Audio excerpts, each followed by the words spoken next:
My name is Kristen Hunter. This is interview for Module 5. Why did you want to become a nurse? Ever since I was a really young age, I've really taken a sense of fulfillment from taking care of pets. It started as a small child with pets, and then as I got older, I became interested in helping care for my grandparents. And this kind of built a foundation to where I became a caregiver for other people's parents and grandparents in high school. Instead of babysitting kids, I was babysitting the grandparents, and that gave me kind of a lifelong love for geriatrics, which really sparked my interest in nursing. What skills and personality traits do you think are important for nurses to have? I think one of the most important skills that I'm learning that nurses need to possess is the ability to be a critical thinker. And this, I think, just comes from a strong foundation of knowledge, um, both on the physical side, as far as pathophysiology and disease processes go, but also just holistically listening and knowing what your patient needs and how to meet those needs as well. And I think for skills, it's really important for nurses to keep up to date on the best evidence-based practice as far as our clinical skills go, and to never stop making an effort to learn the best way to apply clinical skills in a medical setting. All right. What would a bad day at work look like to you as a medical professional? I think a bad day at work is a day when you don't have all the answers.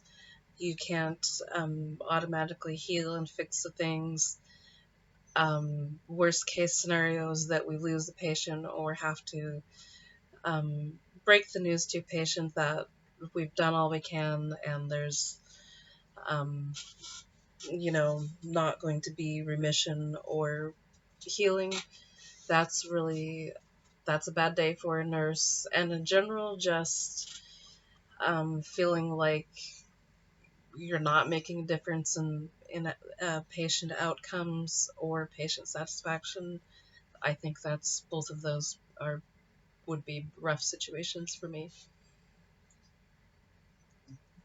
With that in mind, imagine a patient's family criticized your care services. What would you do? I think the most important thing in a situation like this is to really take the time to listen to what's being said by the family and not immediately jump to a reaction of feeling angry or hurt. I think that it's important to listen and really understand and comprehend from their point of view what the issue is so that we can all start together to improve um, satisfaction and care overall. I think it's really important for, in the situation, the patient and the family to feel heard and seen. Okay. If you were going to describe the field of nursing to a elementary school child, think third grade, how would you describe it? I would describe the field of nursing as taking care of people. Um, I think it would really be a good analogy would be to compare it to how a school-age child's mom would take care of them when they're homesick. We are responsible for giving the patients medicine and helping them out with any care that they need. If someone is hurt, they would need um, help to rehabilitate their injury. And that could be as simple as changing a really big band-aid or helping somebody get exercise so they could get stronger. And another point that I would also point out to the elementary child is that nurses wash their hands a lot, and it's really, really important. What would you do if you found a healthcare professional administrating oral medicine without washing their hands? I think the best way to deal with the situation, and I've seen this in action working in departments in a healthcare setting, is that the best course of action is simply to say to the healthcare professional, hey, I noticed you didn't wash your hands. Um, that's not a safe way to practice, and just remind them that it's really important. And I think that people appreciate a coworker being honest with them and face to face rather than going straight to getting told on at work. Okay.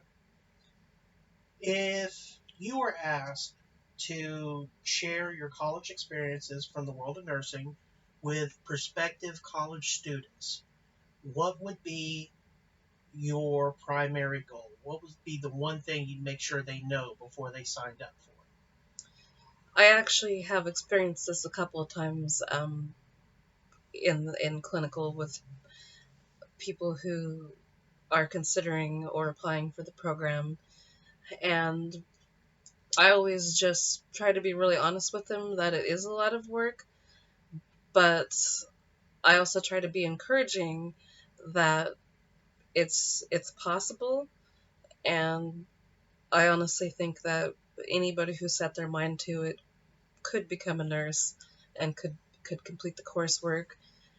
My biggest point of advice would just be become really good at time management, because that's going to be a really important part of making sure that you're meeting all of your deadlines, not only with your academic, you know, world, but also in your life. It's a very important part to achieving balance. Segueing off of that, describe your ability to stay organized when performing your duties and responsibilities. Um, Before I even begin feet on the ground, completing any task, I really like to plan it out in my head first. If necessary, make a list, outline what's going to be done, what's going to need to be done, and in what order that I would need to complete these tasks, and just making sure that I've got it all mapped out to move um, pretty pretty seamlessly from there. I like to plan out what is going to be the most time consuming part of any task and I try to knock that out first and then move down the list from there so that it's an effective use of my time. Okay. This is directly connected to that answer. Is a hot dog a sandwich? Fundamentally, yes, I believe a hot dog is a sandwich. Okay. And how would you manage an uncooperative patient? This kind of this kind of goes right back to the question about a dissatisfied family member. I think that the most important thing is to really take the time to listen and communicate with the patient about what is it about the care that's making them feel uncooperative, and get to the root of what's the issue, why aren't you wanting to cooperate with treatment. A lot of times patients is just simply are coming from a place where they don't understand what we're doing and why we're doing it. And I feel like just simply taking the time to understand why they're reacting the way they are and figuring out a plan for me as far as patient education to help them understand why we're doing what we're doing, and I think that's always helpful. Okay. How would you describe the perfect PB&J, and how would you instruct someone on how to do it? Well, I would um, say I like my PB&J pretty simple.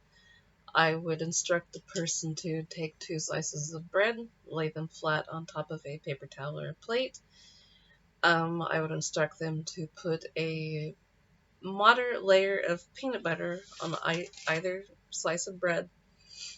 Um, Spread it on evenly, and then on one of them, put about a spoonful of jelly, and then use the bread to smash that together. Put the top on and smash it.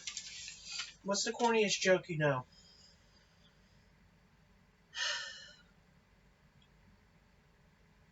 I discovered that my toilet was clogged.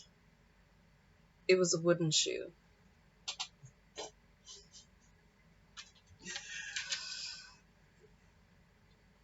Everything up until this point, corny jokes, PB&Js, hot dogs, are all examples of how you have to shift your thought process on a fast-paced environment. How well do you believe you will thrive in a fast-paced environment? Um, for me, I think that because my area of um, kind of passion is geriatrics, I am a little more geared toward a slow pace environment that is more predictable. I want to have the chance to get to know my patients, experience the same patients on a daily basis, and get to know their personal needs. And that's kind of why I would thrive less in an area such as the emergency department, because I just like to get to know my patients. So I guess I would be less likely to thrive in a really fast-paced environment. All right, with that in mind, describe the oversight your ideal boss would give you during your shift. I would really like to know what my tasks are, what my responsibilities are for the day. I would like to map those out, make a plan for myself as far as how I will complete these tasks, and basically just be left alone unless I have a question. That's my ideal way to work. All right, our last question. Do you have any questions? I do not. All right, then that concludes our interview.